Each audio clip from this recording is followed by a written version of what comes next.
Good morning, good afternoon, good evening, whatever the time. I'm just glad this has found its way into your ear holes. I appreciate your listenership. I feed off of your listenership. You have no idea how much I'm making off this baby. You can hear my hands rubbing.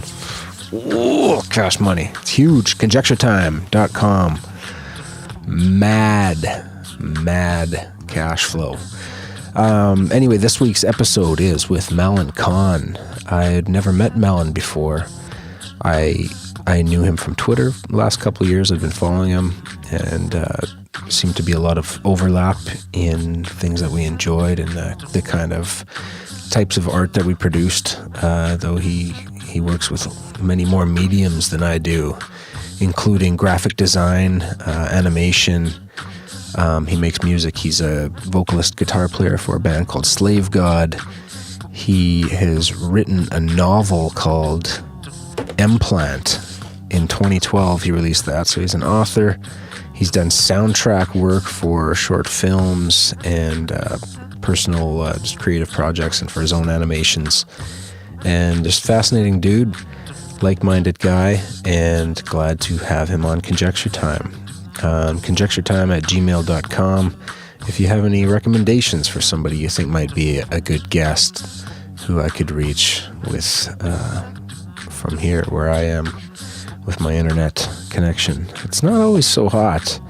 I did have my phone on standby with a tethering hotspot just in case it broke up. So it did a few times. You would lose what Mallon was saying for like 3 or 4 seconds, and then he came back, and sometimes the quality was degraded. But it was always in there, and I'll do my best to make it listenable.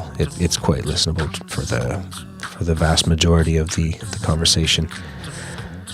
Ekhanomation.net is his website, KHANIMATION.net, where you can check out a bunch of stuff he's done.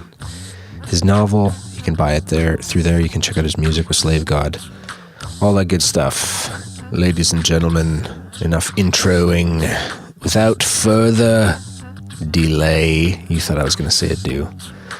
We have Mallon Khan and myself in conversation over Skype.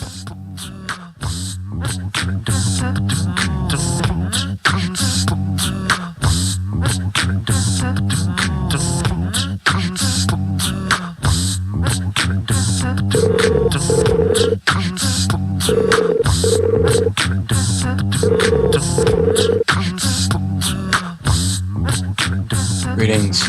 Mallon. Nice to meet you. Chris, right? Yeah. How you doing, man? How's it going? Awesome. Pretty good. Here, I'll try and put on video on my end. I opted for the no video because I've tried it before. I'm actually in a rural area, and the internet here is not super swift. So let me just... That's fine. You look a little mean in your profile pic. Oh, though. yeah. That's about it. Hiding behind a lamp with a furrowed brow. Okay, let me see if this is working here. Yeah, that's working? Better. Cool, it's clear. Yeah. Let me just turn the light on even.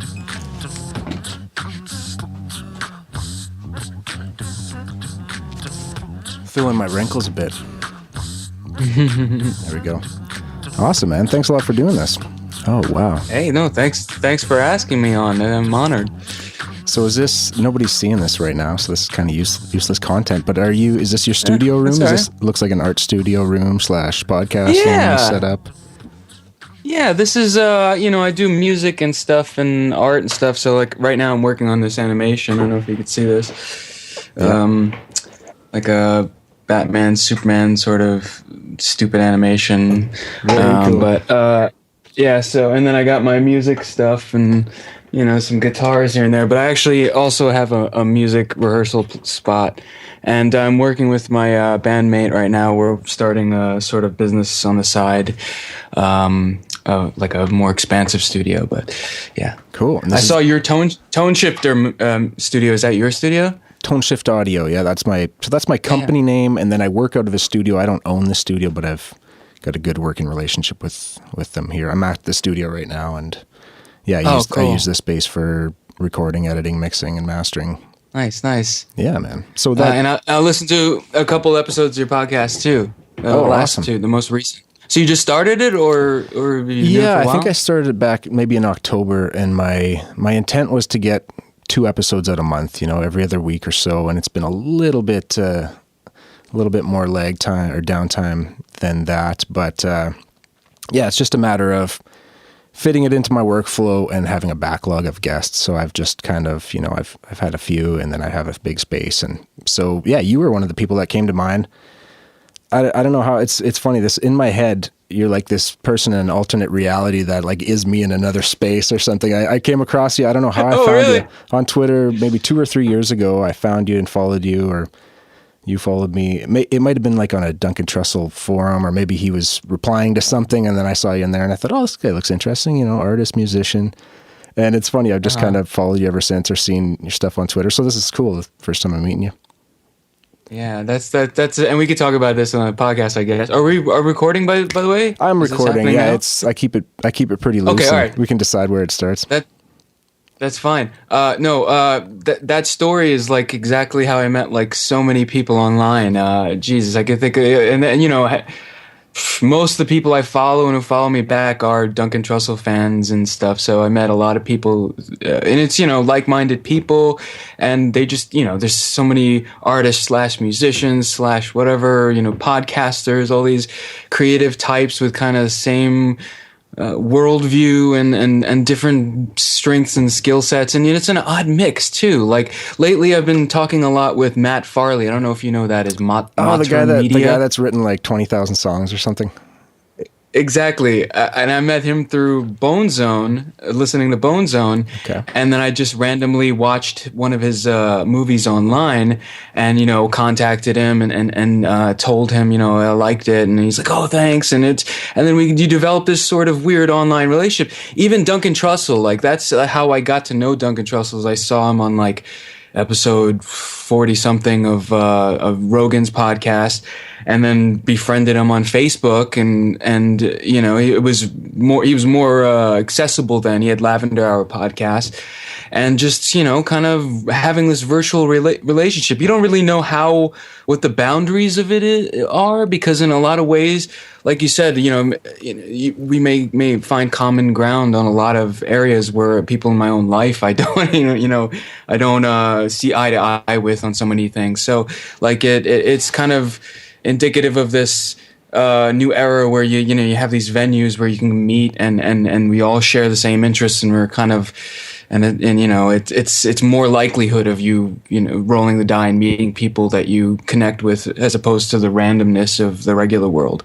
Yeah, that's a good way of putting it, man. This virtual space, it really brings people together in more ways than just business conferences and meetings, but you have access to those different points on the globe where there's like-minded people who would be ready to jump on a project that you're interested in that nobody in your immediate area might jive with, and etc. Stuff like that. Man, I was watching, just before I called you up here, I was watching some of your animations, the Ape Rock animations. I love that. All right, thanks, man. Thank you. That's awesome.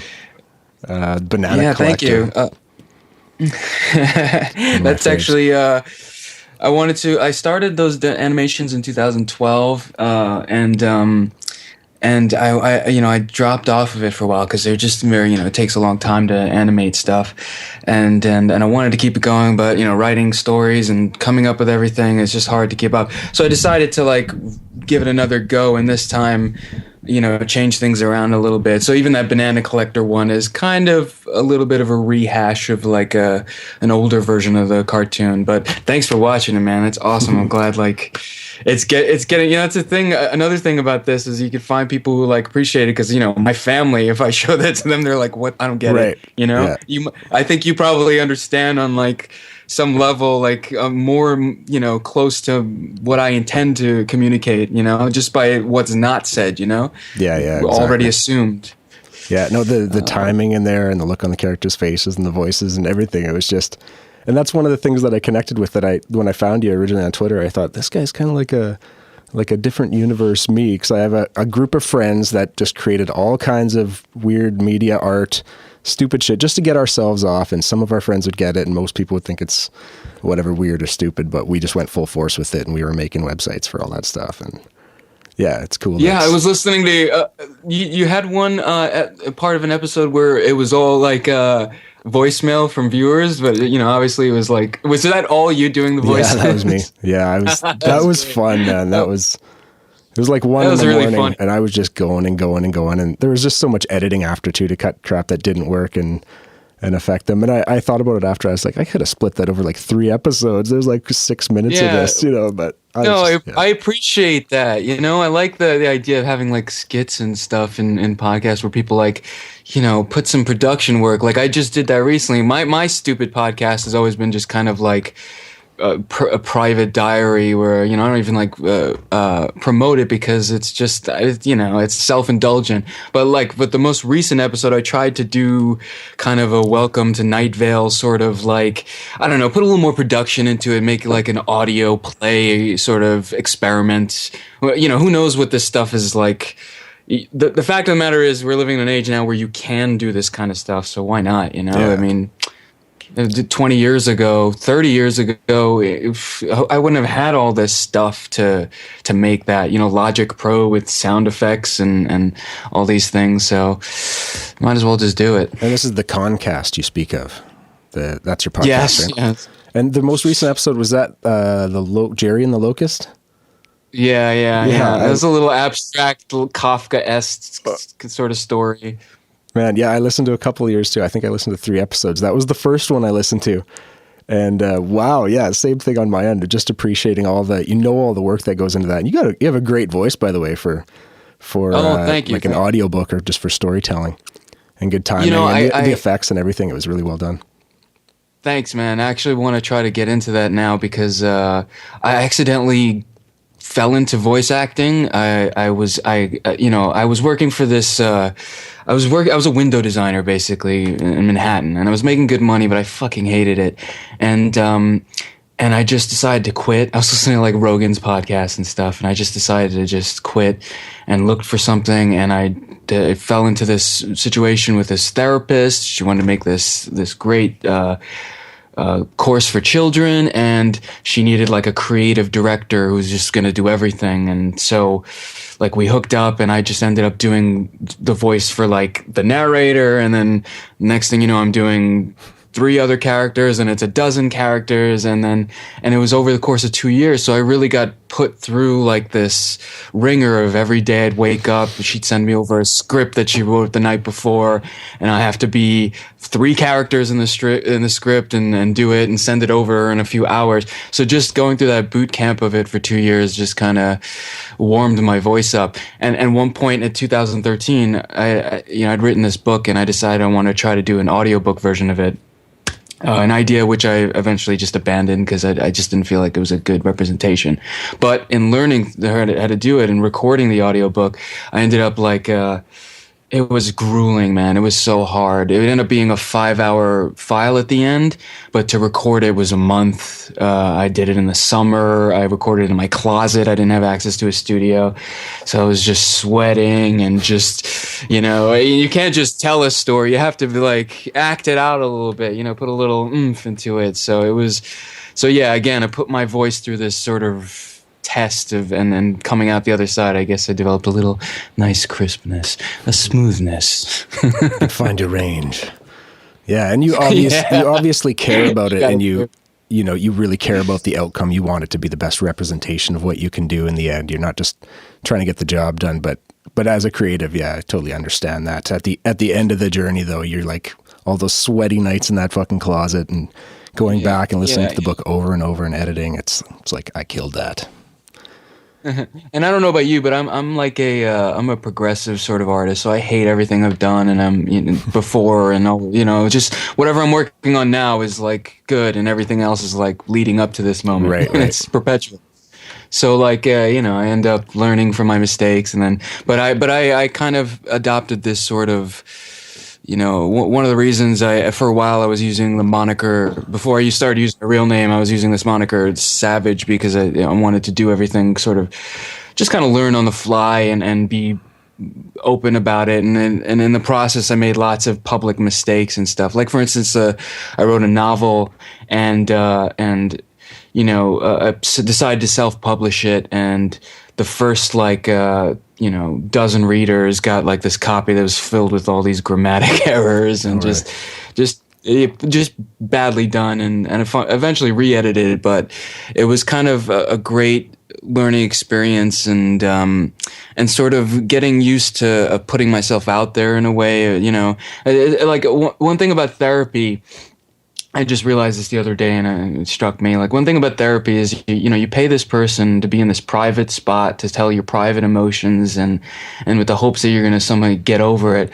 But the funny thing is, like, when you're public, and if you announce to the world everything you're afraid of, it no longer has like a hold of you.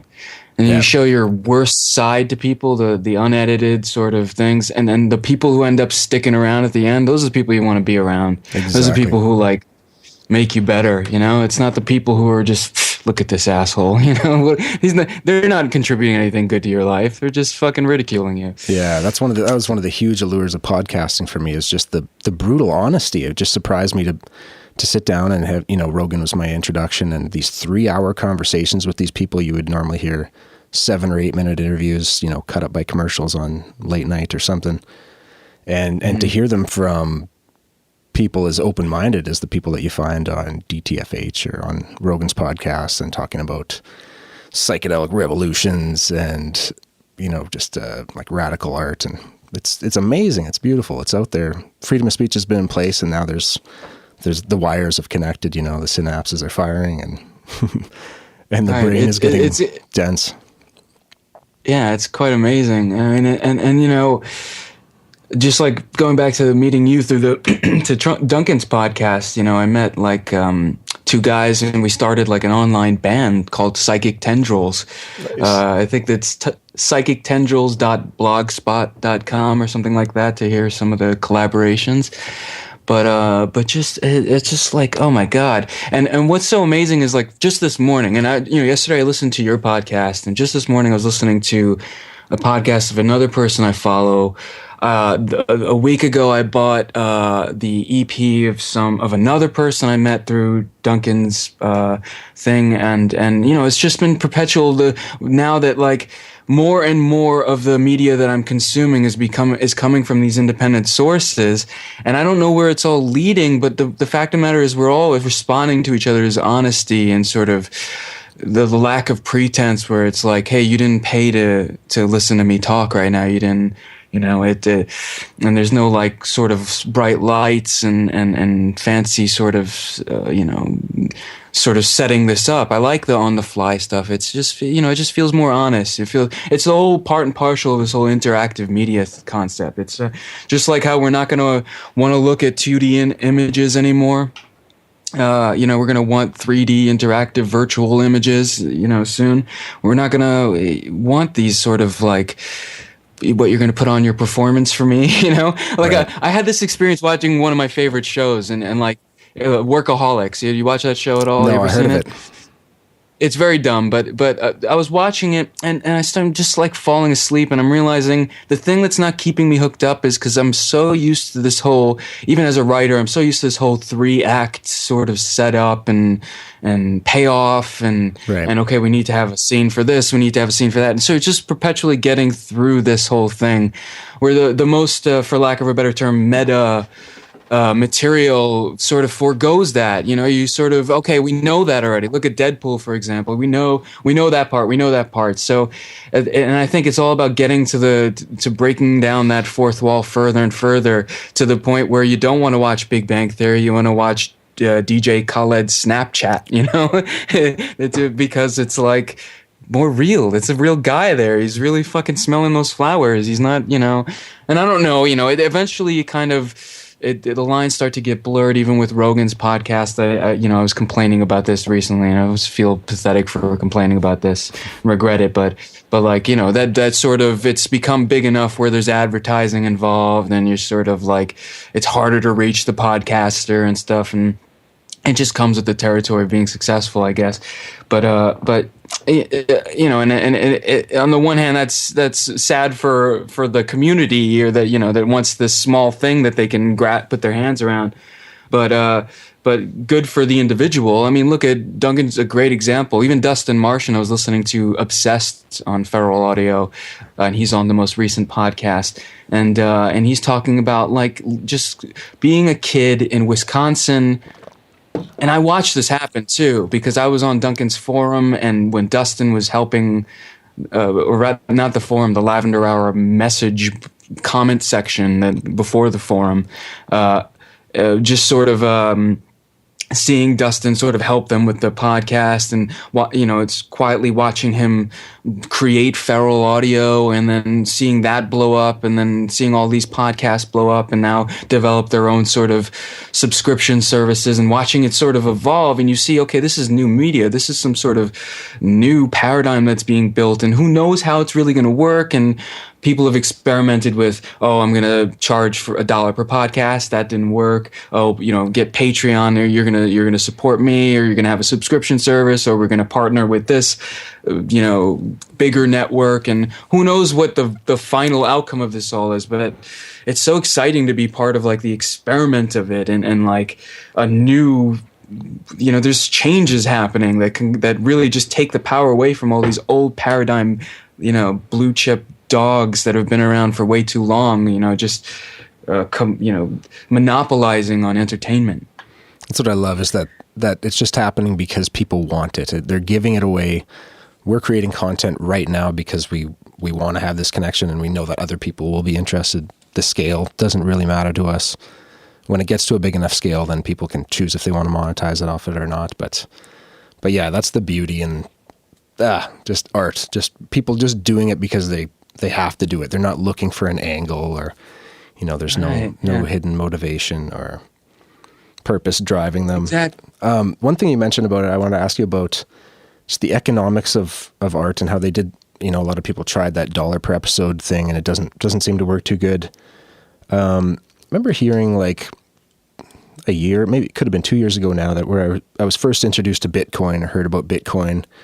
And the whole concept of the micropayments really clicked for me. It made a lot of sense that if that caught on, these micropayments where you click on something and just like whatever, a penny or 2 cents or something goes to this person that you downloaded this song from, that micropayments could really prop up an artist community, or just the artists of the world. So they didn't have to work day jobs, and they weren't all taking orders at gas station diners, that if people appreciated your art enough and there was a big enough scale, it would be easy enough to just send you a tiny payment that wasn't $1. You didn't feel it. Like, have you heard of that, or what are your thoughts on that? Have you looked into Bitcoin? Oh yeah, I mean, I've seen so many great things. I mean, especially with these competing currencies. I mean, it's beyond my personal understanding of it. I'm more of a creative technician, you know, like I know how to make special effects, not like understand how the mining works aspect of it. I mean, when I first started coming around, I remember downloading the program and trying to get a sense of how it was working, but I still just, you know,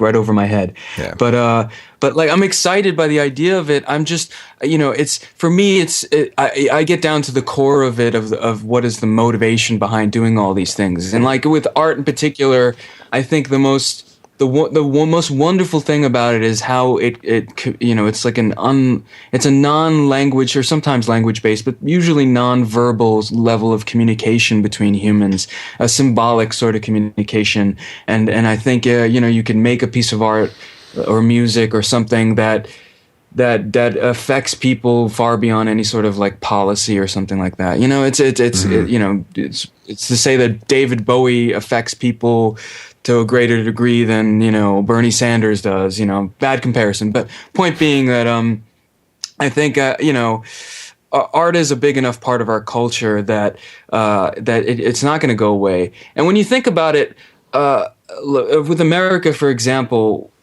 we stopped exporting oil in like the 70s. And our exports in general have just been going downhill. But one thing that we're pretty damn good at is making awesome art, making great movies and music. A lot of great stuff comes out. So maybe that's the thing that really kind of and there's those ones as an artist working in the creative fields, you see this sort of artists not getting the kind of support they need from authoritative figures, art programs getting cut, creative budgets getting cut. It's sort of the most expendable. It's the superficial aspect of it. Right. But really, again, it's not. And I think people are coming to realize that, or at least the finance people are. So, I mean, I always say it's like when a marketer or something like that needs to make a lot of money, they partner up with an artist to connect with people, to find that thing about the product or whatever that cuts to the core of it, the irony or whatever. That's the skill right there that you're really asking for. It's not so much the balance of colors or knowing how to use the software. You want someone who knows how to communicate with people. Right. And so there's a skill there. And as far as how, right now we're relying on each other to support each other. And I don't know. I think it's the question about the future as far as any sort of future economics is, how sustainable is this? How far can we keep this going? How long can we keep this going? At what point are we going to run out of money to pay each other? It's a big fucking messy, complicated subject, economics. So one thing affects another thing. What's fueling the entire thing? Is it renewable energy or any of these? So the future, my favorite words are sustainability and abundance and I think technology and capitalism and market mechanics have a way of just automatically working things out, whether or not we understand it or can see it happening or have proof of it happening. It naturally goes where it needs to go, and the same thing goes with like music. You can say music changes styles throughout the years, but technology is another constant within that sort of change of styles. You don't have 80s music without the advances in electronic technology. You don't have 70s music without the advances in microphone technology. There's like just that era between 67 and 75 is like, people are, what do we do next? How do we break the yesterday? Oh, you still there? Now it's about, we did everything. What can we go back and I'm here. You here? Oh, okay. I just lost you for a second. Okay. All right. Yeah, I know. This is Skype. If you need to get rid of the video, let me know. I can, we can stop and adjust. No worries. Seems to be back right now. Yeah, we'll adjust if we have to. All right. Sorry, man. I was enjoying your rant there and connecting with you. All right. Sorry. Feel free to stop me. I get ranty. No, I'm very ranty. People hear enough of my voice on here, so no, it's good. I want to introduce these different people to the world. That's the whole point of this, was just to connect with people. I love the idea of a sit down, a conversation that was planned. Even with the best of my friends, someone's always got a smartphone in their hand, and there's always something else, somewhere you're on your way to, just to be in the moment. This is what we're doing. Just a ritual, whatever.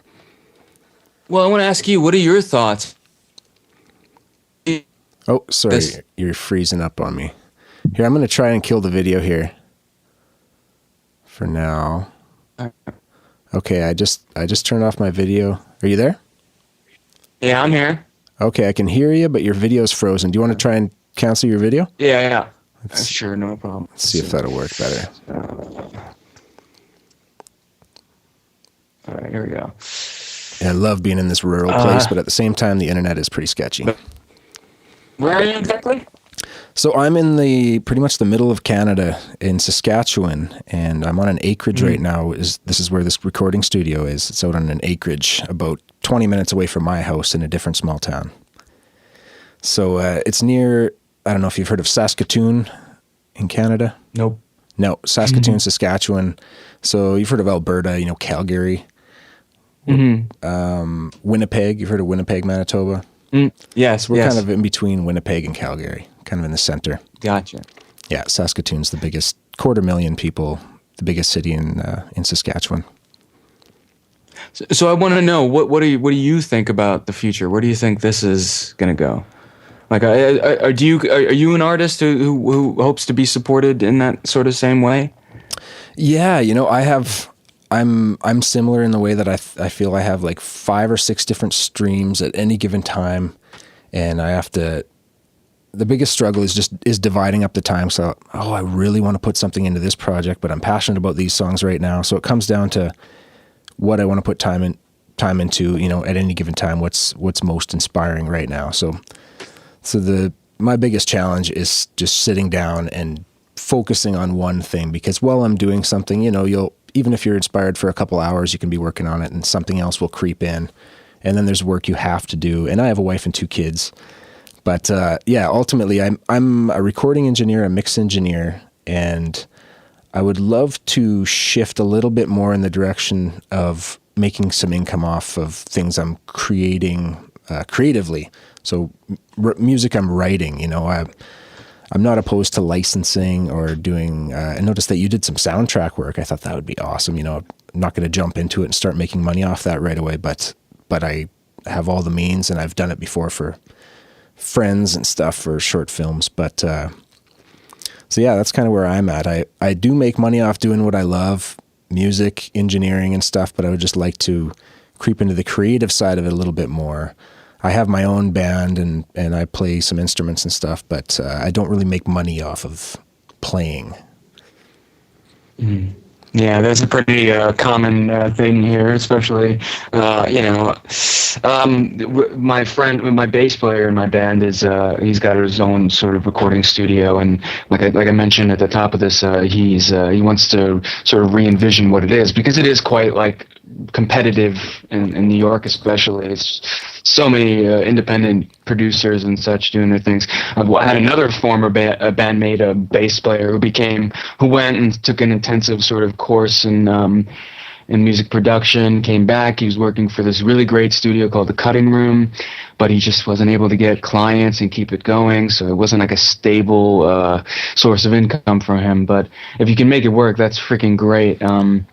I agree with you. I want to. My problem is I'm all over the place. It's not just I like music, but I've professionally done more artistic stuff and haven't really. The only music stuff that I have done have just been like little small gigs here and there. That's kind of what I do for a living in general, is just small gigs here and there, various different kinds of multimedia stuff. So I might end up doing sound one day somewhere for somebody, and then the next day I'll be doing sort of a window shop installation or something per hour.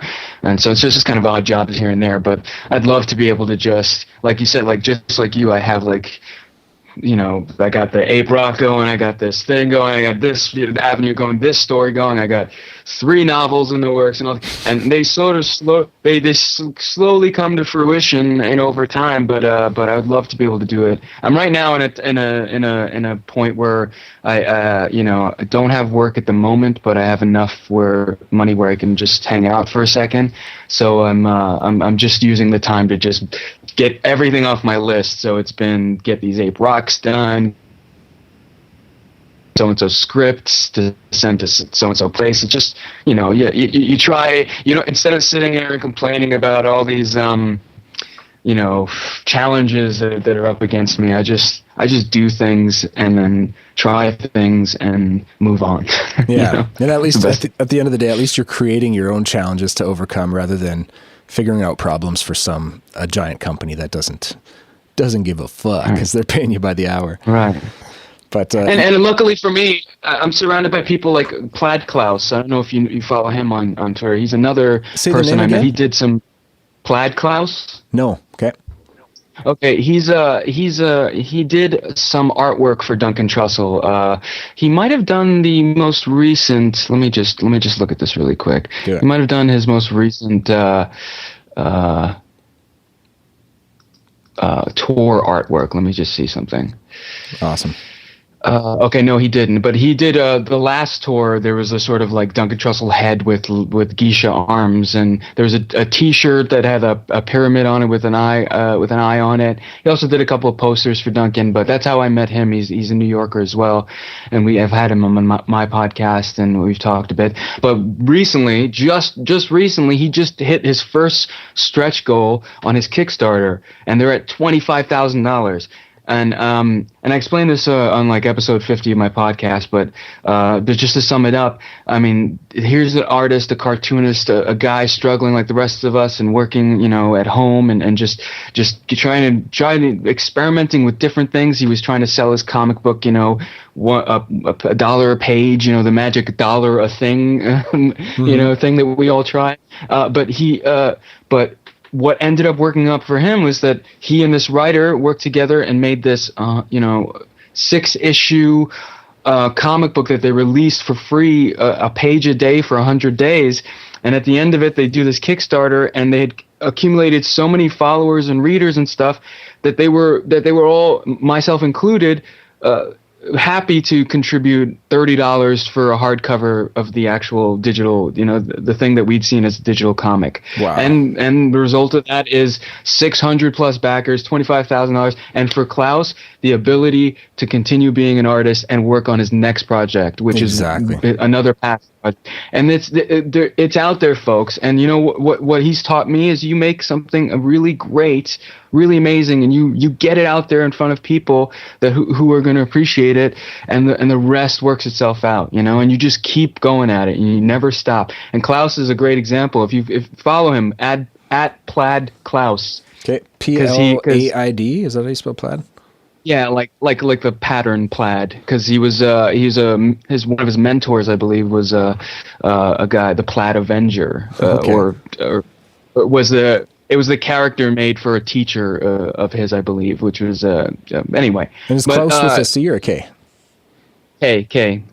Okay. He's great because he's the kind of artist who the term warm up sketch comes to mind, because that's what he does. Is he gets up, he does his morning routine, and he gets right to work. That's dedication, that's talent, and that's what you need. Anyone who succeeds at anything has that amongst their skill set, that or nice tits. Yeah, yeah, you need one or the other. Have you? Rogan would always preach the war of art. Did you read that book? I didn't read it all the way. I think, to some extent, it's work hard, but also work smart. It's not necessarily, I think a lot of people make the mistake of thinking if they're not successful, they're not talented, they're not good or whatever. There's a lot to be said about, you can attract things. You could stop making excuses for yourself, but you also need to be in the right place at the right time. Let's be honest. Absolutely. So it's not going to work out for everybody, and like I said, work smart, and you gotta just get rid of excuses, and that maybe includes stuff that you inadvertently, barriers you inadvertently put up between you and whatever your goal is. For me, it's always been like this question of integrity and honesty, and like I don't want to sell people shit. I hate commercials. I got rid of my cable TV in like 2005 because like I can't stand like being lied to and with these fake I could barely sit through like a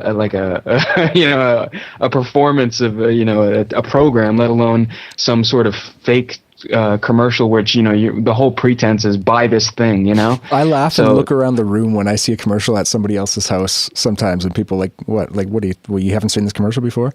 But I get the same thing. I just it blows me away. It really does. And when you don't watch like commercials for a while and you see them, you're like, really? Really? Are people buying this? Like, this does not, like, who buys this? Because there's so much money in commercials and advertising. So who are the people that this is working on? God, it's like that old Carlin, I think it's Carlin who said it. It's like, think of just imagine how dumb the world is and realize that they're twice as stupid as that. I don't know. I try not to get too cynical about it. And I meet so many, at all. You just, the stupid people are the loudest people, I think. I always ride that line too, that I don't want to be the cynic, but where are they coming from? And even scarier than the commercials themselves is that people are desensitized to them and look at you like, what? Yeah, it's just a commercial. No, this is wrong. This should not be jammed into our kids' throats and eyeballs. It's all about what's not said, you know. It's obvious to everyone what's being said and what's being seen, but all the you watch enough, like you read something about Edward Bernays or watch one of those documentaries or something, and you're just everything is like you look at it with like a squinty eye, like what You have to. I mean. I know this is a car commercial, but it's also telling me I'm sexually inadequate. Doesn't anyone else see this? Yeah. I mean, Anywhere there's billions and billions of dollars, you have to think they've paid somebody to do a little research into bettering their odds, you know? And absolutely. And I feel bad about going to see Batman and Superman because I know it's going to be like one of those things where who knows what kind of subliminal messages are in there, but God damn it, I like superheroes. yeah, no shit. Yeah, I guess the ignorance is bliss kind of our kids are going to never know an era. I don't know if you have kids or if you're planning on having kids, but without touch screens, let alone things that are so engineered, socially engineered, like the work and the research that goes into advertising just to make it appeal to certain age groups at certain times who are susceptible to buying, certain products. It's sad. Do you have kids at all? Mm-hmm.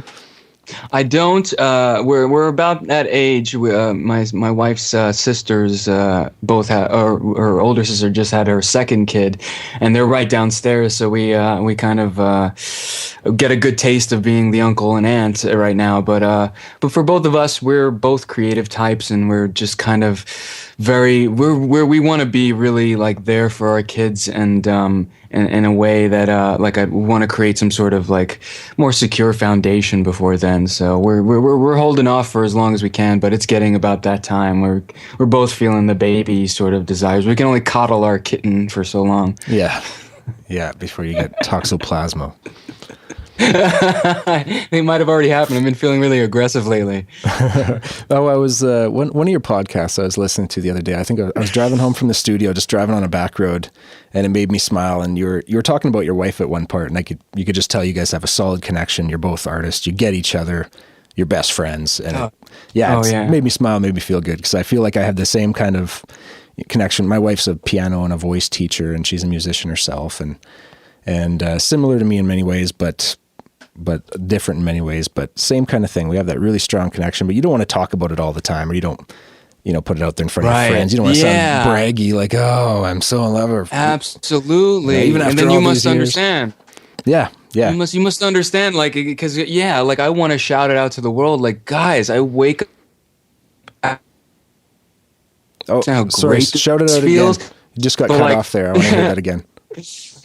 I said I want to shout it out to the world, like, guys, I wake up and go to bed in love, and it feels fucking great, no matter what goes on in my life, like, it's so amazing to know that you have that one person, that one living, thinking, breathing entity that wants you here, and vice versa, it's just to have that one.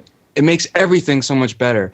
And yeah, I do want to like shout it out, but I don't want to like rub it in people's faces like, oh, because it kind of invites, scrutiny. And of course, it's like people come Thomas. They want to stick their fingers in your ribs to make sure that your relationship's solid.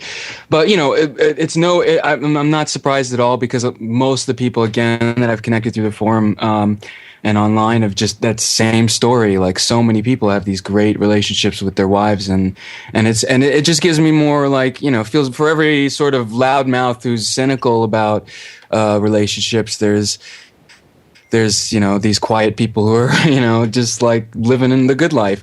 I think it's one of the reasons that I'm not so motivated to try to like reach out for goals, because I kind of operate in this place of feeling already pretty satisfied with my life. So there's not a lot of like fire under my ass to, get to this better place. Whereas if I was single or whatever, and I didn't have to care about anybody else or didn't care about anybody else, and it was just me, fuck yeah, I'd probably be, who knows? I'd probably be, Zuckerberg. No. Deep in a cave somewhere. or deep in a cave, one or the other. Are you traveled? Have you traveled much in your life? A little bit. Well, I'm an immigrant, so I came here when I was 4 from South America, Guyana, and I've been around America, just kind of on the East Coast. Visited the West Coast. Haven't been to Europe or Asia or anything like that, but yeah, or Canada. I do love Canadians, though. You guys are the best. You're such sweet, nice, sensitive people. I mean, maybe I'm generalizing here, but like a good portion of the people I follow are Canadians, and like you just make me feel happy. You make me feel like an asshole American sometimes, and I need that. I want to be like, rein it in a little bit. Okay, stop being such a cynic. You're not Larry David. No, I'm always curious about how just about the interpretation of, you know, Americans to Canadians, and how, especially how politics appear to you guys over there. 'Cause, you know, it looks one way from here watching the Gong Show of the elections and debates and such. But how does it look from over there? Well, you know, anyone who, okay, so I'm in New York City, so it's obviously very liberal here on the coast, but anyone who ever sort of talked to that kind of seems like they have their head on straight is like supporting the concepts that Bernie Sanders is putting forward and people like that. Or it's sort of a kind of, I don't know, about between Hillary and Bernie, with Hillary being this sort of perceived as being a cold, sort of disconnected dynasty type. And so that kind of what I see as being the general thing. But one thing that I've really sort of been realizing in the last 5 years or whatever is just seeing how there's like another America there, or another type of mindset, maybe more than one, or definitely more than one, but there's sort of the extreme of like the social people, and then there's the libertarians, and then there's the extreme right wing, God knows what, they're just crazy people, you know, and you know, I think anyone sort of who kind of is on the same page as us falls under this sort of extreme between, I don't know, a socialist or a libertarian or something between that sort of. And the sentiment is generally like, hey, like liberty, yeah, liberty's great, but like let's talk about this government thing, because, you know, crony capitalism and oligarchy this and blah blah blah. So that's kind of anyone who is having a sane discussion is sort of batting between. So that's where the liberal sort of America is sort of. There is a sort of divide between the liberals in America of that extreme of like, no, less government, no, more government, no, less government. What type of government? Why government is the question, I guess, we're all asking.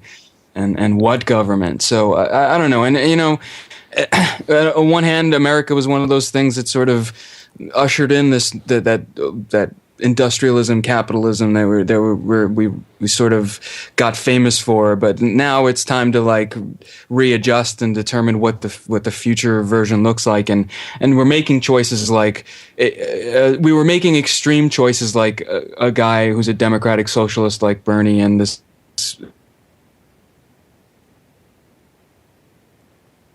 and maybe Trump, and all the sort of poosling aside and who knows what. I mean, I particularly don't like the Trump guy at all. I think he's just his ratings. This guy was on the WWF. He was on a wrestling show. Okay, he's putting on a show, and like he knows it, and it's sad that there are a good portion of people who don't know it, but.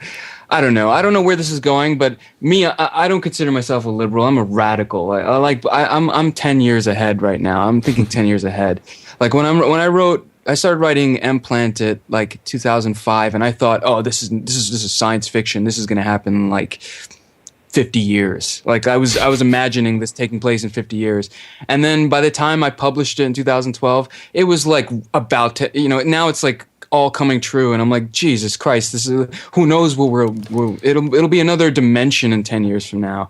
VR, who knows what kind of life, how it's going to function. So for me, like things like you know, I was really affected by this. I don't know if you ever heard of the documentary Zeitgeist and Yes. Zeitgeist 2 and 3.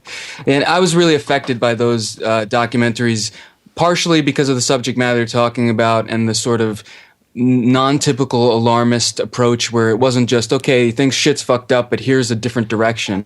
That was the sort of new thing where it wasn't Alex Jones just saying, the government wants to kill you and take your money. No, it was like, okay, but here's what we do instead. And just having that sort of mindset, it sort of gives you a light to follow. Whether or not it's a flame that's going to burn you alive, that's another thing, but that's to be decided by each individual. But I'm still sort of on that, even though I saw that Zeitgeist 2 when it came out 2009 or something like that, I still feel like that version of reality where we're battling with automation, where jobs is sort of, and we need to understand how do we manage resources. Like, these are the really relative questions, and they're going to be relative to our personal lives, and we're going to answer them very soon, I think, within our lifetime. Hopefully it doesn't, the comet doesn't hit first, or the global floods, or the economic Armageddon that puts us all in poverty and makes money useless. Hopefully that stuff doesn't happen first. Yeah, it seems like either the profit structure has to change, or somehow it has to be profitable, or else it won't get done at all. Like, whether it's protecting the planet from global catastrophe via asteroid, or climate change and stuff like that, just shifts towards the green energy. It just seems like it's just that dinosaur. It's just uprooting that capitalist umbilical cord that's just been sucking cash straight out of the earth. They need to somehow either make money on a new way, or that the structure needs to topple. I heard that they're testing this in Canada, the basic income. I forget where. Do you know about this? No. Please tell me. Okay, so universal basic income, or guaranteed basic income, or sometimes it's called BIG. Basic income guarantee, is this concept that's kind of being thrown around now. It's popular when Vice is talking about it, but and I think the kind of initial perception is, oh yeah, shit for free. But I think the thing that really sells it for me is realizing that it's not a solution. It's a temporary, transitionary sort of period that we're going to go through, in which we stop poverty in its track and sort of force the market system to adjust itself. And I think the way it does that is by giving everyone sort of a floor. If you have your basic needs covered to some extent, when you can put food on your table, but you're not going to be you're pressured into wage slavery, where you're working for these jobs that you really don't want to do, but you have to do. And then it causes you also to put more time and energy into your stuff. It doesn't end capitalism, and it's not even a confluence of capitalism. It actually helps it. Like that point I made before about U.S. creating great entertainment. Well, if you take all these musicians and artists who are struggling, and you give them, you allow them the necessity of having food on their table, which a lot of the artists I know are happy to fucking sleep on a park bench for their art, because they'd rather sleep on a park bench than work a 9-to-5 job. So at least give them some food on their table so that they can have the calories to create the art, instead of making this low energy music, or no. Yeah. No, they don't, give them something a little more than ramen to eat, and see if they don't create some better stuff for international market. Of course, this is not like a permanent fix or anything that, like I said, I think we're facing this sort of, don't battle automation. We can't have this fight between fast food workers need to be paid $15 an hour, and fast food workers and then fast food companies not being able to sustain their own living to pay the person $15 an hour. It's a losing battle for both sides. And I think I saw an article recently, and they said now you have software starting to replace high-paying jobs in the financial sector. So jobs that pay like $350,000, these people are losing their jobs to algorithms and software. And when that starts happening, now you have these rich people going, okay, hold on, we need to have a discussion here about how this whole works. And there's the discussion is, how do we separate work from wages? Because you and I both know, how much hours do you spend working on the things that you think are important, on what you're good at and what you put your skill into? How much time do you spend working on that? You work hard, no doubt. You want it to be good. So it's not a question about being lazy. It's about there not being an arena for you to put your work to benefit you and to benefit everybody. So instead you have this random sort of thing. Well, maybe not you. You're actually in the industry you want to work, but so many people I know are artists are just, like in New York City, there's so many people per square block. you can't have that normal myth about capitalism where it's like one guy bakes the bread and one guy makes the shoes and then you get together. 90% of the people on that square block don't have a job in this sort of scenario. Right. Or they have to create a redundant job for themselves. So you just have all these useless startup businesses that don't last because they can't sustain themselves because there's no need for them really. So you know, you either have to be clever, or you have to trick people, you have to create a vacuum, or you have to find these things, or you have to fill back vacuums that you feel icky filling. So many people work in well, you know, they have to make money, so they just got to do this icky work because that's where the need for money is. So like just having a basic income, just shocking the system and the market mentality in a way by saying, okay, you have money now. Now you have a little bit of a choice now. You're not just a slave. Where are you going to... and if people are putting more of their time and effort and energy and money into each other rather than these massive corporate entities and products, then maybe we're passing this buck back and forth to each other, you know, like, and that isn't that more like a closed system sort of, you know, economics, like Adam Smith might have wanted, you know, isn't that sort of, you know, the market responding in a natural way, not where choice is more a part of the consumer's daily life? I just see it all distills down to honesty, like from the bottom up. If you're honest with what you want to do and you're creating stuff you love, you're going to be driven in that direction. That's what's important for you. And it ties in with the relationships, with being happy in your relationship, probably because you're on the same level. You're an honest person where if there was something you didn't like about your wife, or you knew that you weren't fully in it, you would have bailed a while ago. Probably the same kind of thing with your art, that integrity. I just see that as this fundamental from the ground up. If people, it's like we should have therapy, like in the school system, you know, not just a counselor, but somebody that really tries to pull the individual out of the kid so they can kind of set their course earlier on, or just shine the light on their aptitudes. And yeah, sorry. Well, dude, that's no, it's crazy that you say that. That's exactly why I did the thing. Why I helped create Ghost Strengths, because that's exactly what that is an attempt to. Because here's the story: is what I was sort of like one of these online activists, you know. So my Facebook and my Twitter was just this was like maybe 2008, 2009. You know, I started really getting on the internet like 2005. So between then and like 2008-ish or 2010-ish, I was really kind of full-time activism, just concerned with these kind of issues, these world issues, and just very serious, you know, furrowed brow about it, you know. Mm-hmm. Yeah.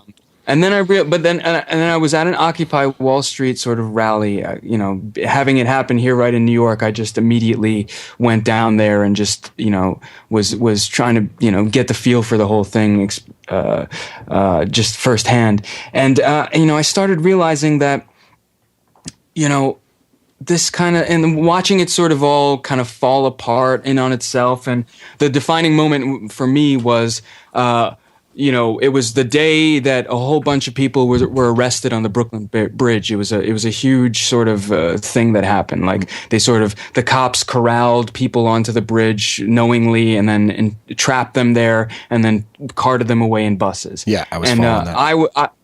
I was at the foot of the bridge, and my friend was on the bridge. My friend Neil from high school, and so we were kind of like separated. And we were all hearing this happen through the People's Mic. We were at the Zuccotti Park, and then the People's Mic. Oh, they trapped people on the bridge, and we ran over to there. And then, you know, the night ended with a march to the police station, in which we were going to protest in front of the police station, and I realized that the people leading the protest didn't know where the police station was. So they just were marching and leading people around in these circles. And at one point I stopped, and this was in the rain too. And I stopped and I go, oh my God, it literally is the blind leading the blind. And I started realizing this is not solving anything. This is not really, you have to put yourself, because I was thinking everything on a big global level, and I still do on some extent, but I realized that if I really wanted to make some sort of change, you got to put yourself, you got to make yourself a cog somewhere. You got to find some area where you can actually create a thing and use what's good for you to actually do that. Otherwise, just shut up. You know, nobody wants needs more online armchair sort of activists. It's one thing to try to people, but like barraging, just like throwing constant things out of people, it's just really more about like how you want them to perceive you. And I realized, so when I quit my shitty marketing job and I went and I partnered up with this therapist, it was because she wanted, and I made shit money for 2 years, but I loved every moment of it because I felt like working 6 days a week and working all, constant hours and getting really sick in front of this computer every hour after hour, was worth it because I felt like it was all my hard work was going to something that I wanted to create, that I felt was necessary in the world, not just a vacuum to be filled, but like a necessary vacuum. So the thing we created, which is GoStrengths.com, strengths like character strengths, is based on this school of psychology called positive psychology, and this institute called the VIA Institute. And it's all about, the VIA Institute was founded maybe 30 years ago or something like that. It was based on a study in which they tried to analyze different cultures from throughout time and across the world to find out what they all had in common with each other. So they went from everything from like Hallmark cards to religious text to pop culture, to find what are these unified character strengths that all of humanity, ubiquitous strengths that everyone agrees are great virtues. So what they ended up with is, I forget the exact number, maybe 13 character strengths, or it might have been expanded to 25. Can't remember specifically, but it boiled down to things that weren't ubiquitous were things like ambition. Not everybody thinks ambition's a good thing, but things that everybody agrees were good were kindness, transcendence, so things like these higher sort of level consciousness stuff that everybody talks about.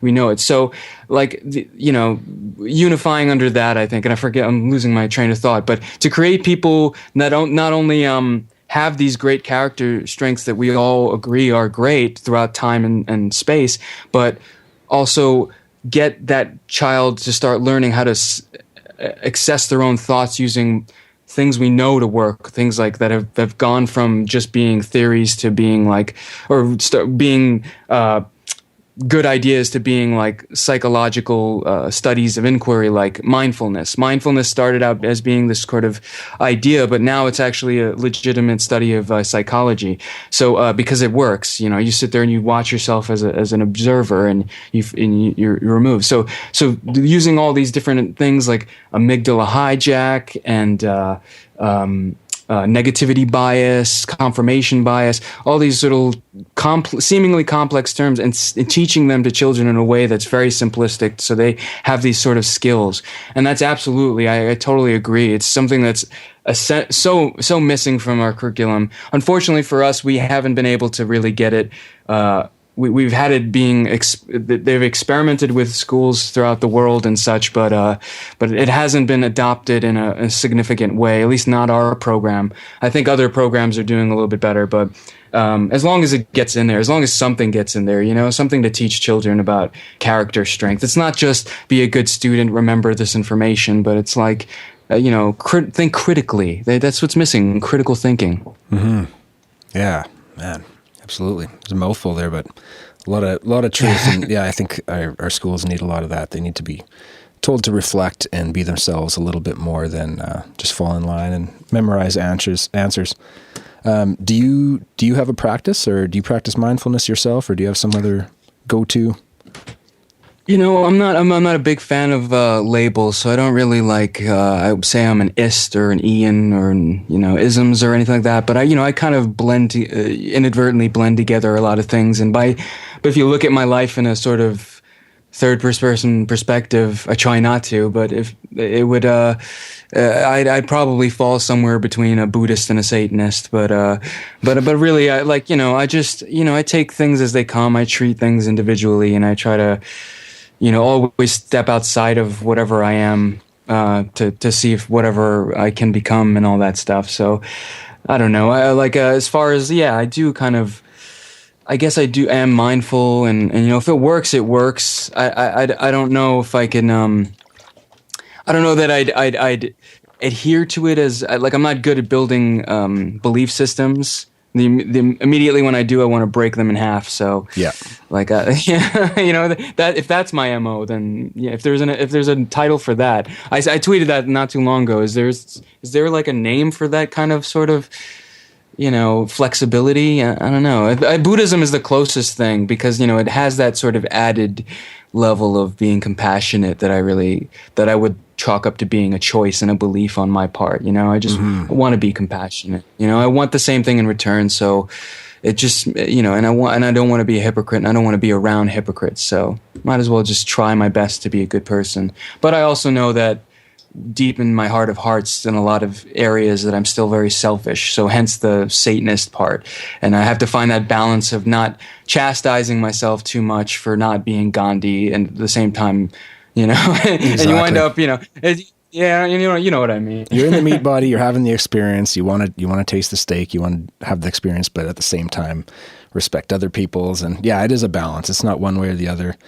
And I'm kind of the same kind of guy. Yeah, I see myself as more of a collector. I like to take all these different ideologies and philosophies and put them on the shelf and practices, and maybe try them in their purest form for what they are, and then integrate them and bastardize my own version of them, or drop them completely, or whatever, store them in the archives of my mind for reference later. But yeah, same kind of thing. A little bit of everything, but the labels always turn me off. And that's what I do enjoy about Buddhism, is that it doesn't seem to be trying to pull you in, but it attracted me just, through a book I read. So it pulled me in that way, that it just feels like a warm bath when you believe it, when you're encompassed in it. If somebody's giving a lecture and you're resonating with it, it just, this just feels good. I'm not just like on your side, raising my fist to the sky. Yeah, I'm on your team. But when something resonates with you on an emotional level. Let me ask you, does your wife share the same sort of spiritual beliefs? Yeah, she grew up a little bit more Christian. Typically in North America, we grow up some form of Christian or Catholic or something. And my wife was fairly Christian growing up, went to church, Lutheran, and I was raised loose Christian. My name is Christian. And so I kind of went through that thing where I think a lot of people did when, I was kind of on fire for it in my early teens when I was going to summer camp and stuff.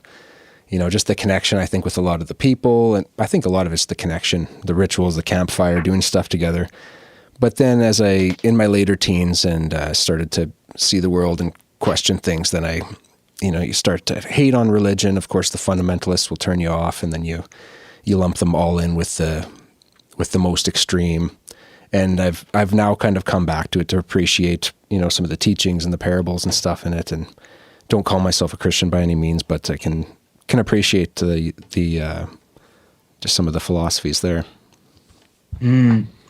Yeah. It's strange. My wife and I have very different beliefs, and we have lots of very interesting conversations about it we've been together for 18 years. So it's been a long, and from the moment I met her, she was always interested in the occult and paganism and such. So it's always been I'm more towards an agnostic, atheist leaning kind of guy who I don't really have any answers. My problem is I tend toward the nihilist because of my maybe it's I spent too much time with words, but I just kind of don't have faith in man's ability to adequately express or describe reality using grammar. And then I feel like a lot of our surety and understanding, like for instance our understanding of each other, just has to do with understanding the hologram that our grammar creates, using tenses and nouns and verbs. We just sort of create, oh yeah, that's a reality I get. But outside of that, and sort of a more corporeal, outside of language understanding, outside of human perception, if I had to guess, I think it's more of like a experiential sort of thing, and that and in that sense, our experience is very limited by virtue of having a human brain. So I don't have a lot of faith in any beliefs that I come up with just by I just feel like they're holograms. So, but still, there are sort of processes that are identifiable, and you can use language in a sort of, they call it English prime, in a sort of very mathematical way where each word you're choosing represents some sort of tangible constant, and it's very boring and dry, but I do feel in that sense the difference being is what do I choose to make a belief system out of, and what do I just ponder as sort of dancing around in the what if drawer, and I think that's where I draw the line. But the interesting thing between my wife and I is that despite having vastly different ways of describing our reality, in me more of a practical, pragmatic sense, her in a mystical sense, we still operate. We comment on this. We still operate and function in the same sort of way. So it's like no matter what kind of language we use, or lingo, or beliefs, or whatever it is, it ends up being what's your MO? How do you really function in the world, and how do you treat people and treat each other? And never mind what you believe so much. And I find that when I really reach out to people and get to know them and stuff, and you really kind of, I find we have so much in common.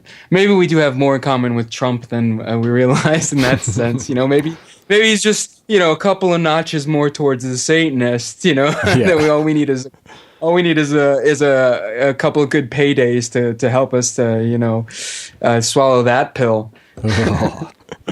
Bada boom. But yeah, they are just like different languages, these religions. They're pointing to the same point. If their intentions are to get you to an understanding, or to an aha, or to an acceptance, or whatever, it's just different languages, and they are translatable. That's really cool that you and your wife can come from totally different places and have that overlap of understanding, and you get each other. And yeah, my wife, I'm sorry, go ahead. Oh, I was just going to say, yeah, she was still, when I met her, she was still considered herself, fairly Christian and belonging to the church, and similar parallel with her mom. And yeah, I think I kind of cracked her open. I'll have to take the blame for that. I think I kind of loosened her up and opened her up, and she kind of tightened me up in ways that I needed a little bit more structure and a little bit more pragmatic, view on the world, and understanding and organization skills and stuff like that. So yeah, it's a good balance. Oh yeah, that's another thing about the good relationship, is the stuff you learn from each other. So many people I know in relationships are sadly in sort of competition with each other, and it's really it's sad, because on the one hand, like when I was young, I remember feeling that sort of need to compete, because you're really just protecting your ego to some extent. But really, when you turn it around and you use that sort of critiquing each other for the benefit. Like my wife, I've asked her, and I provide the same for her too, to be brutally honest with each other when we show each other stuff.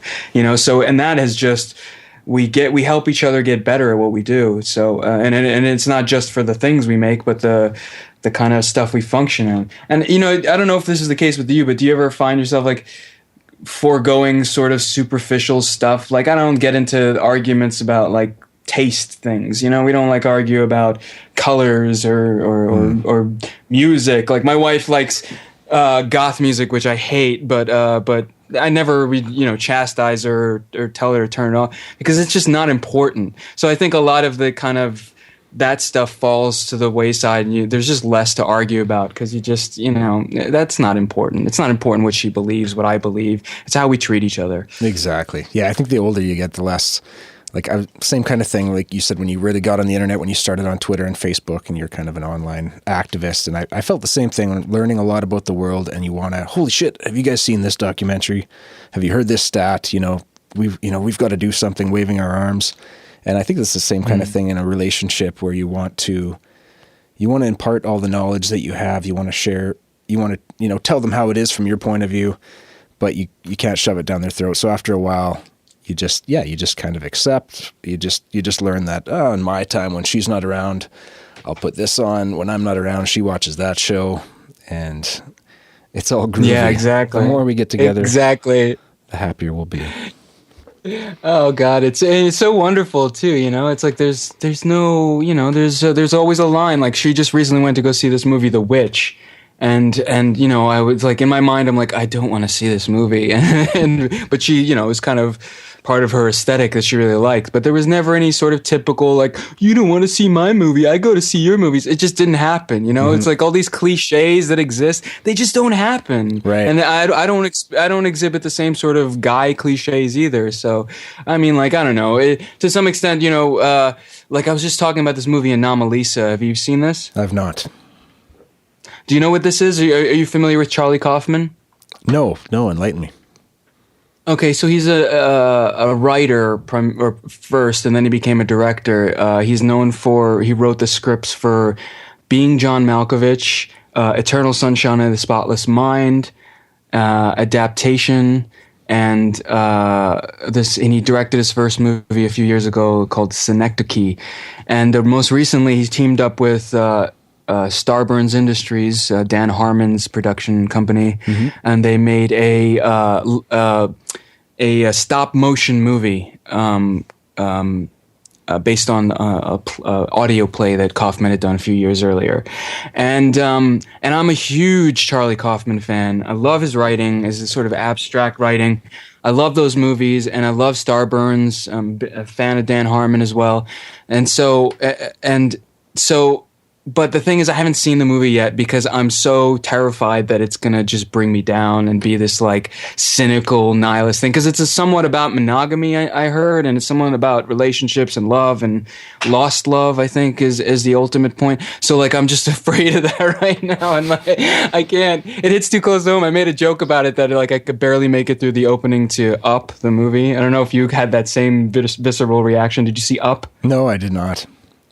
Oh, it's just this Pixar animated movie, and the first, you know, the opening is sort of this montage of this couple's life as they go from like, you know, meeting and getting married to like getting old and one of them dying. And it's that's the one bad thing about being in a great relationship is, you know, one day one of you is going to be gone, and it's just a fucking devastating idea. Yeah. So, so yeah, I don't know why I got off on that tangent, but Anomalisa's, I'm interested in, that's where my brain is right now. I want to see that movie, but monogamy, cynicism. Anomalisa, and that's by Charlie Kaufman. Okay, I'm writing that one down. Yeah, it looks really beautiful, and you know, I like animation, so just to see the craft. I actually just recently, as a fan of Harmontown, the podcast, do you listen to that? I watched the video documentary. I haven't listened to his podcast though. Yeah, it's a very interesting thing. It's sort of this, you know, half the time it's admiration, half the time it's like watching a car wreck. But you know, it's still, you know, again, it's all about the honesty. And Dan Harmon is known to have been very honest on his podcasts and very transparent in a way that's refreshing. Yeah, I just recently made an animation as a fan of the podcast, just animated 1 minute from one of their recent episodes. And Starburns Industry actually liked the animation, which was awesome. It was just like, oh, validation on some level, you know. Oh, shit, it's like someone you really like, really approving of you. So, yeah, but they're just like the work they put into that kind of stuff, man. That the stop motion stuff is so.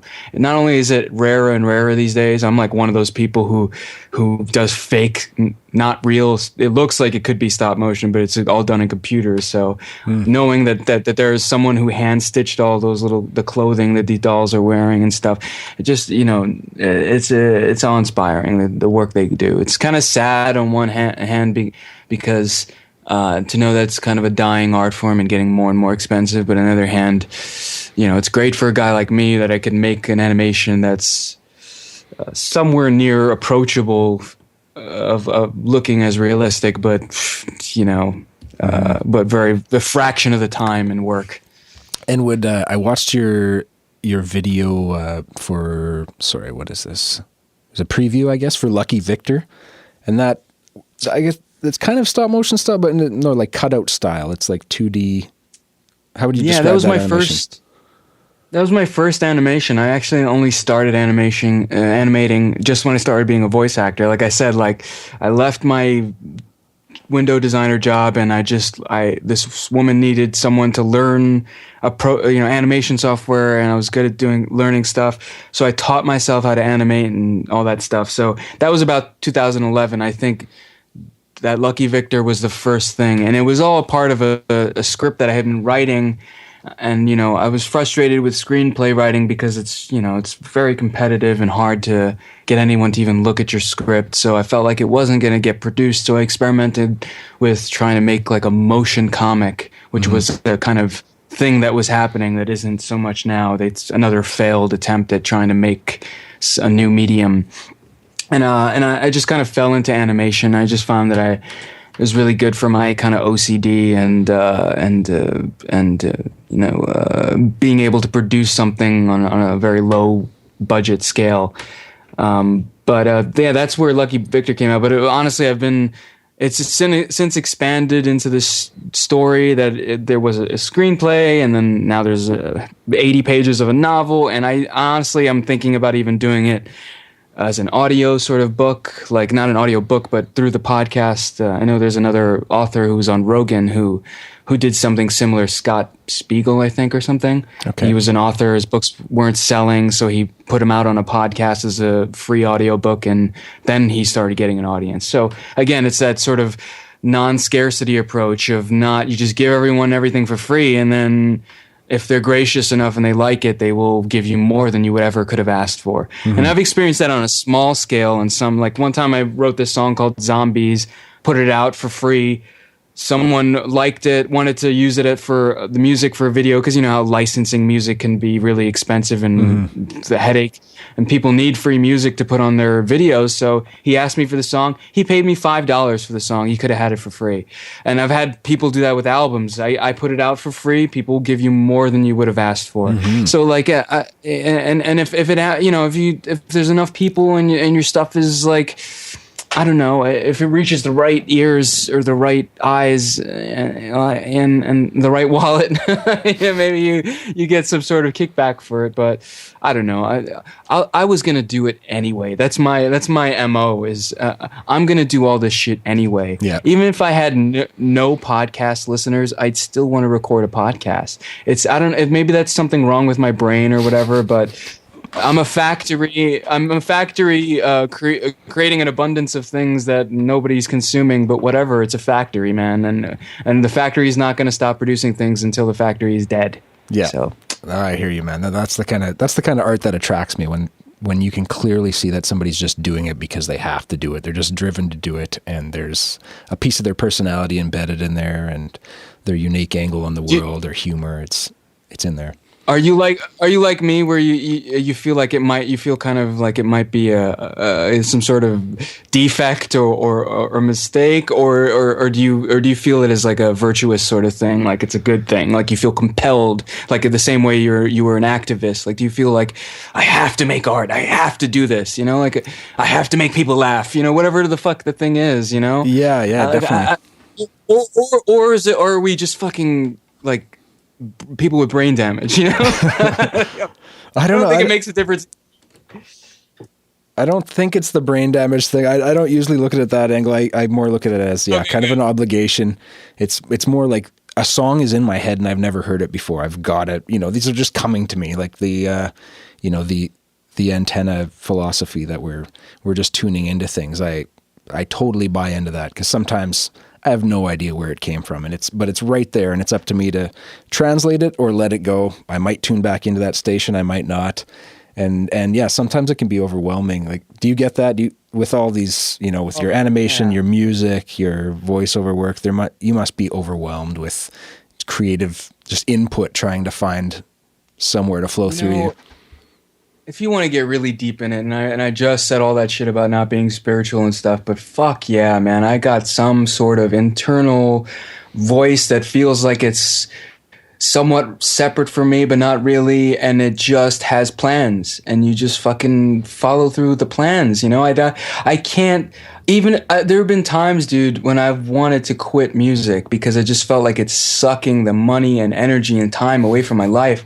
But I've never been able to quit creating music because it's just your brain does it. It's like I said, it's like a factory. It's just, there's a voice going. It's like, oh, no, it sounds like this. Mm-hmm. Oh, well, if I know what it sounds like, I got to bring it into this dimension. You know, God knows what's going on behind there. Like, and I really mean that term God as problematic as that term is. There's lack of a better term. You know, it's just, who knows what the fuck is going on with our existence. And I think on a base level, I'm attracted to people who kind of have that same sort of, I'm not going to ignore this. You know, like, I'm not going to just go about our normal whatever modern humans do. I'm not going to ignore this, you know, it's feel compelled in some way, you know, and however that manifests itself is, I guess, depends on who you are. But I guess all I know is that I feel better when I do purge it, for lack of a better word. You know, When I get that thing out into this dimension, it's like giving birth and you're like, fuck yeah, I got that baby out of my pussy. Oh man, my uterus was fucking packed. My mind uterus needs to give birth constantly, otherwise. And that's what happens to me. So, man, if I'm some sort of 9-to-5 day job, which I've had plenty of, and you're just sitting there and your mind's like, okay, you need to do this, and this right now, and you can't. You'll have to wait until 5 o'clock. No, it's like you feel inundated. You can't do your job because, it's like someone comes to you to do something. You're like, they're there along with the 50 other things plans you have and ideas and things you want to say and sounds you want to make.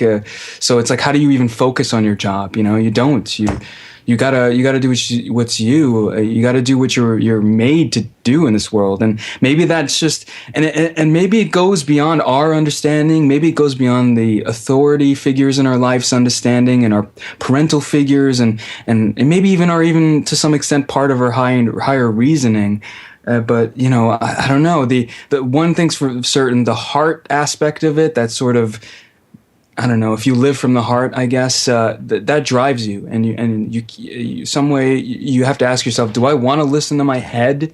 You know, do I want to be driven by my head in this case? Is it a life and death situation? You know, or, you know, how long do I want to be driven by my head and ignore my heart? A whole lifetime? I don't know about that. 40 hours a week? I don't know.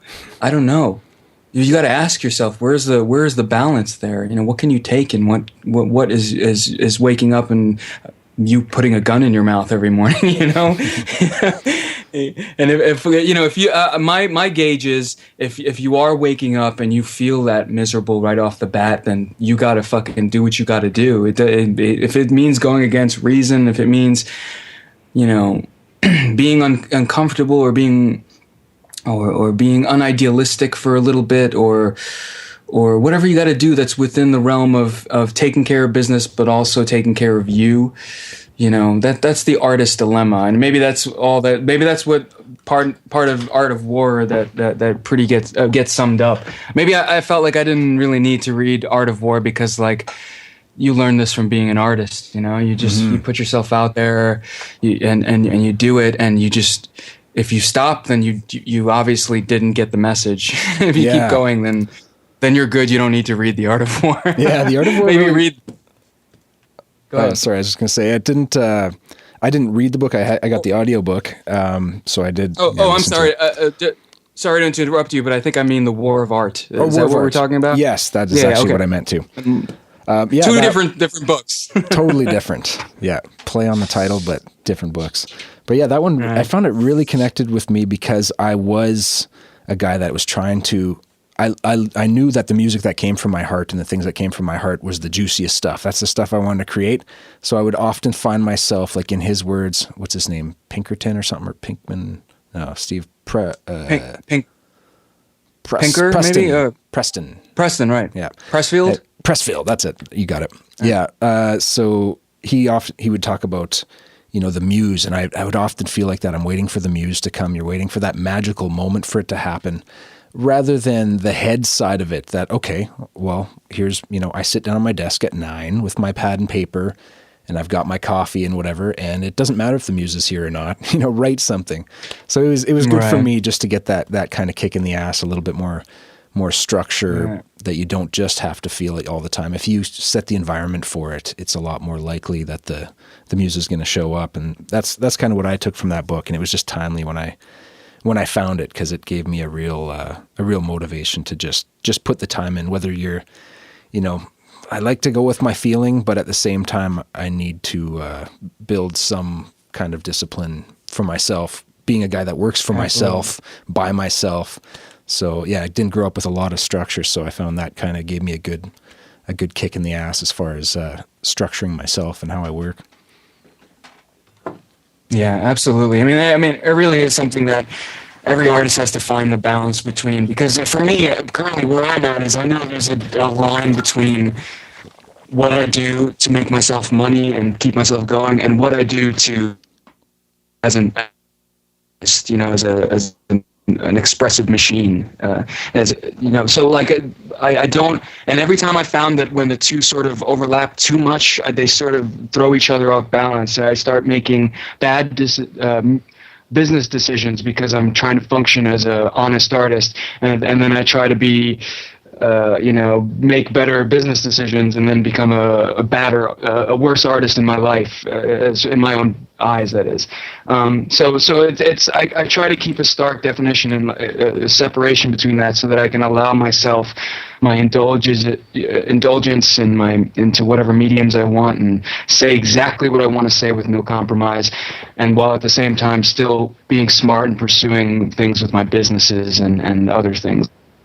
I only talk business stuff on my Twitter. Like Twitter, you get me, my personality and stuff like that. But I've got stuff on the side that I'm doing to try to make actual, I don't know, do stuff that I do that's like more for my living and more geared towards actual participation in market economics. Because I think as an artist, you would love for people to buy you as you are, and that would be so great. But you're not always the flavor of the month. You're not. Sometimes you're you're considered derivative. Sometimes you're considered passe. It's just these trends go and come. And so, you could try to stick with it. Like a lot of people, good musicians, I think, really are just flexible and just understand that things change and they just adapt. Like Bowie was the king of that shit. Mm-hmm. It lasts. It lasts, and because of that, when he dies, there's a Bowie for everybody. Everybody loves him because they're talking about a different Bowie. They're talking about the Bowies from the 70s or the Bowie from the 90s or blah blah blah. So, or sometimes all the Bowies, but I don't know. I like I said, I don't really think too much about where all this stuff is going. Like where my Twitter, when I get faves and retweets, and I don't know what it's all amounting to. It's separate from what I do for my money, Yeah. And I wish I would like for the two to become one, but again, when they affect each other, I personally have problems with it. I can't do both, I gotta be one or the other. Yeah, it feels like for me, it's one of those things that you have to, once you have enough of an audience, then you could kind of just integrate and be, hey, it's me, but in the bigger picture, if you're trying to monetize off some of the skills that you have to kind of present it to the world in a way that they are looking to consume it. Yeah, it was actually my wife who taught me that lesson you just said, because she has a skill set. She's a seamstress, and she's a badass seamstress.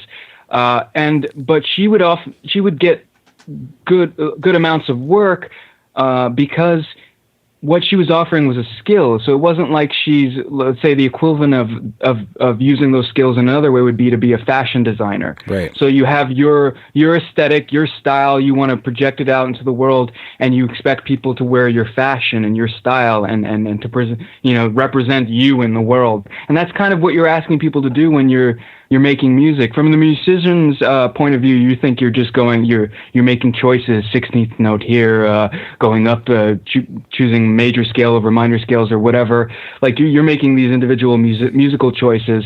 But from the non-musical person's perspective, the majority of people, they're being hit with a wall of sound, and they're really just projecting it out to the world or sharing it for people by saying, hey, this is what I like because this is, how I feel or whatever. And that's kind of a very personal thing for people. So music becomes a very personal experience. And it's it's so hard to get people to translate as well. So with her, she makes more of she gets people. She likes to call herself like a fairy godmother, in the sense that people come to her with an idea of saying, I want this. And I'm sure your studio works the same way, is like, I want to sound like this. I want to be this, I want to be Freddie Mercury, or I want to be that Cinderella.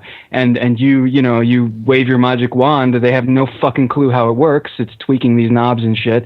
And then you make magic for them, and they're so grateful and thankful. And so if you can find a way where your skill set does that, as opposed to just shoving your personalities in people's face, and I do that too, but I'm not telling anyone, I'm not, at the same time, I'm also not saying, hey, making anyone stick around. They choose to stick around. So I hope, at least, Yeah, no, I think it's good to be able to divide those into, different identities, and then, but yeah, I guess best case scenario is that you can reunite them, that they become a singular identity, like think of a guy like Rick Rubin or something, who's just ultra successful, financially, and seems to have it together mentally, and he works with artists and he loves what he does, and just an interesting guy, and he's just him.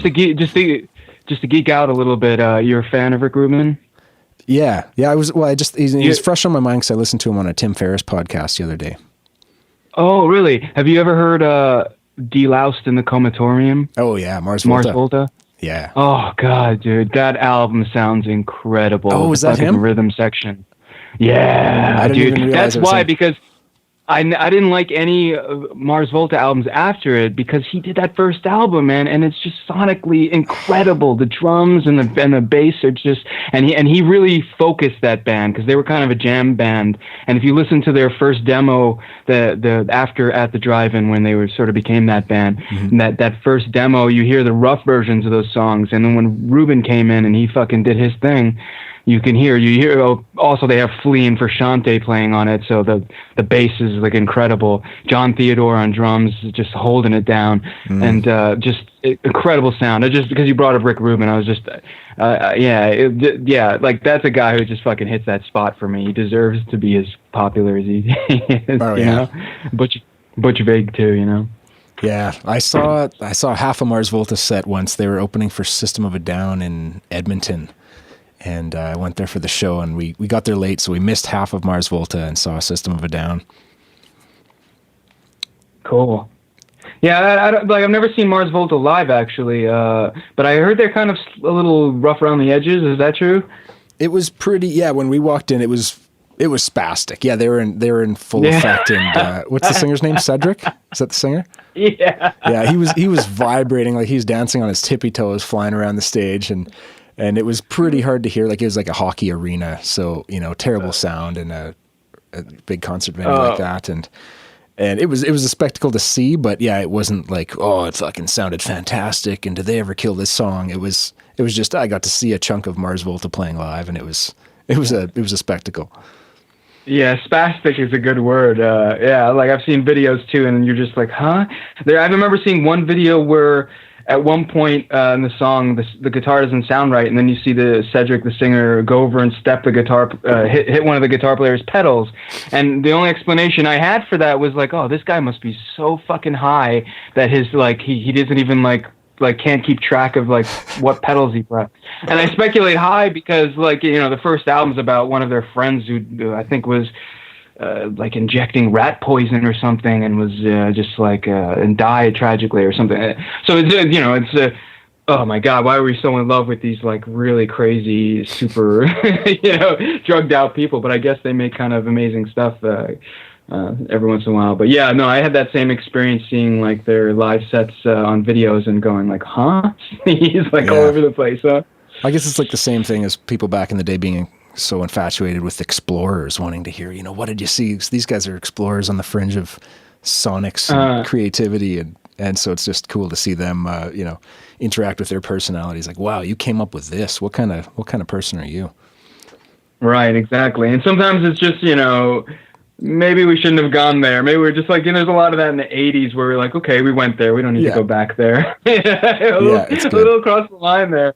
Like with the hair bands and the hairspray and new wave stuff. But you know, it was fun while it lasted. It was like the night after, the day after, where you realize, oh, geez, the '90s was like that. We're like, geez, what the fuck, man? Let's be nihilists for a while. This has gone too far. And I feel like we're kind of almost we're in a mixture of those kind of phases culturally, at least. It's kind of a weird time. It's all, dude. It's isn't this so crazy? Just what we're doing right now. Just everything about what's happening is so. I never could have imagined like talking to some guy in Canada that I never met, and like we're going to broadcast it to other strangers in the world, as far as Australia and who knows.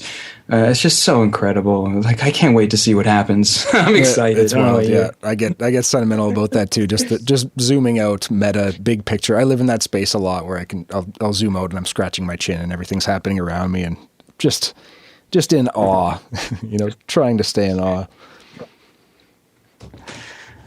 Well, I hate to end this shortly, but I actually got to be out of here at 5:00. So, I just wanted to say thank you. I mean, this is an awesome conversation, man. Every time I have one of these conversations with people I met through Duncan, it goes this well. Like I could talk to you for hours. I'm sure we could. Exactly.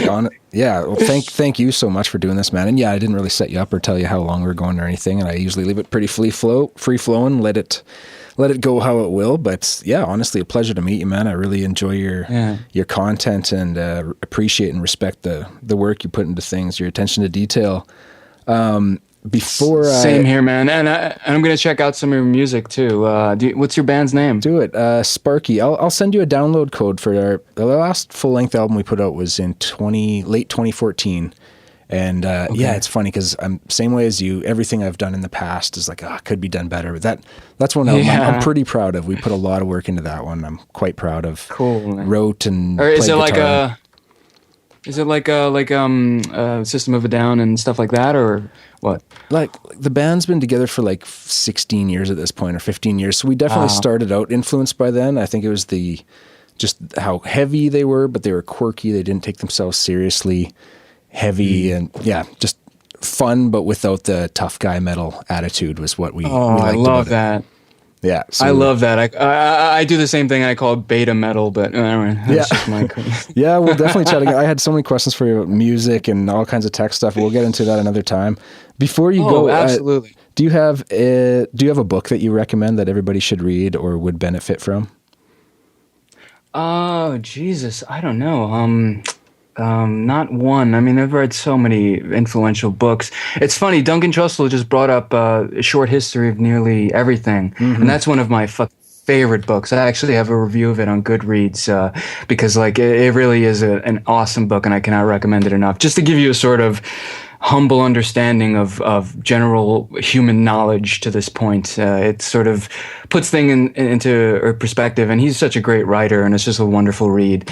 But also, I read some books on brain science, Alchemy of Mind by Diane Ackerman, another really wonderfully written thing about the human brain that really affected me. But you know, I'm just constantly reading stuff and never finishing it. I'm terrible. I have like 16 unfinished books currently circulating. Yeah, it's a sort of OCD, ADD sort of thing. You know how it is. You get really into something. Too. Yeah.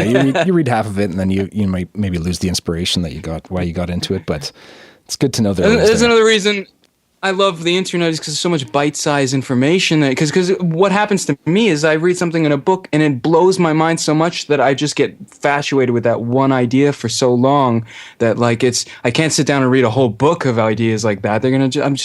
I'm going to be constantly have my mind blown and forget about the first thing. So it's like read something, ruminate on it for a while, and then incorporate it into your general MO. And then next thing you know, you're finishing the book. You know, you're one revelation at a time. Yeah, life's too short. Eventually, I'll get through the Bible. Eventually, you got to shine that consciousness light in one direction at a time and watch it grow. Okay, man. Thank you. Thank you. Thanks very much for doing this. Me. Yes, thank you. Appreciate it, Mallon. We'll do it again sometime, and I'm going to send you a download code.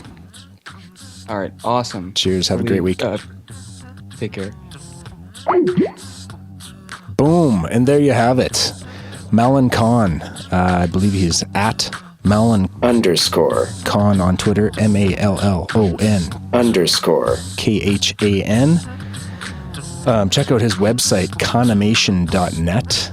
Khanomation is K-H-A-N-imation. Let me just look at this here. Khanomation.net. That's Mallon's website. Wow, we didn't touch on a lot of stuff. This guy, I could chat with him for hours. I feel like he really is. His Twitter description, which off the top of my head, I think was a more me, less you version of us. I just got a message from Mallon. Thanks, man. Gotta run, but great to talk with you. What a pleasure. Yeah, I would love to hang out with that guy sometime. Perhaps meet up in Meet Space. Maybe have a jam session or something. As I was saying, he's into animation. He does 3D design, motion graphics, Photoshop, art and illustration, voiceover work. He writes his own music, plays in a band, all kinds of stuff. Check out his stuff on his website. I'm on day 3 of a sugar cleanse right now. I've never done this before. And it's not so much just the sugar cleanse. It's an everything cleanse. I'm not eating anything with flour, no grains. So, everything made of corn and wheat is gone, which is like half of our food. Nothing with sugar in it, which is like the other half. So I'm eating green leafy things, broccoli, asparagus, and protein. Lots of eggs. I'm eating fish. I'm eating some moose steak. So day 3 of this sugar cleanse, and I've been trying to get good sleeps and all that, so I can really see what the difference is, what's going on in my body. And the thing that made me want to do it in the first place, I just found myself bloated, and I would find myself after meals feeling sluggish and heavy, and something in me just finally switched that allowed me to start a change or to try something. It's a 10-day sugar cleanse. Maybe I'll put it in the show notes here if you want to check out how to do your own little sugar cleanse. Excuse me. Oh, the gas is coming on my face now instead of my other mouth. Ass. Thank you so much for listening. conjecturetime@gmail.com. conjecturetime.com is where you can find the site. Other episodes. We are on iTunes, Stitcher, all the other popular podcasting apps. If you do subscribe to Conjecture Time on iTunes, leave us a rating. I never tell people to do that. Maybe I did once before. I've never done it. It doesn't show me ratings. I don't know how many subscribers I have, but there must be a few on there. 'Cause it seems when I release a new episode now that some of them, they get downloaded right away. So somebody must be subscribing. Anyway, iTunes doesn't tell me shit. So go on there and give me a fantastic rating to push us to the top of the charts so we can finally get this thing off the ground. The MO here is we're going for space travel. We want to save up enough money where we can buy our own rockets or design a rocket. Perhaps we'll build a laboratory here and we'll just design something that will lift us into space. So that's the most salient point of this podcast was that I don't do it. The most salient part, the most driving factor of this podcast was that I wanted to raise money so we could launch myself into space. This is stupid. Okay, I'll erase that part. Get out there and vote, you guys. It's important.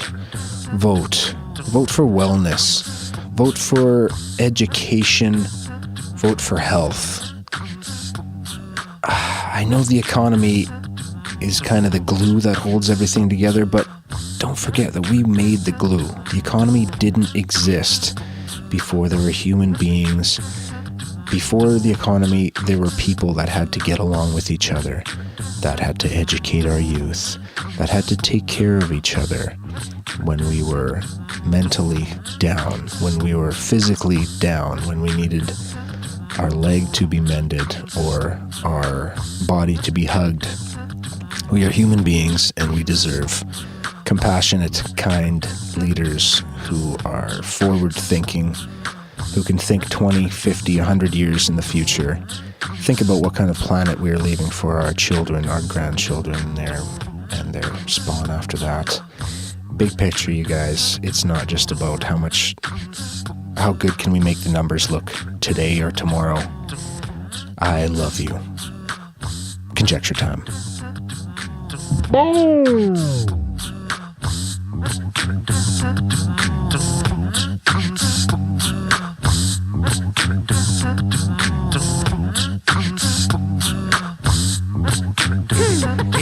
I think as long as you acknowledge you're playing a very beautiful game of make-believe, there's a new thing that just came out. It's really cool. It's really cool. It's really cool. But you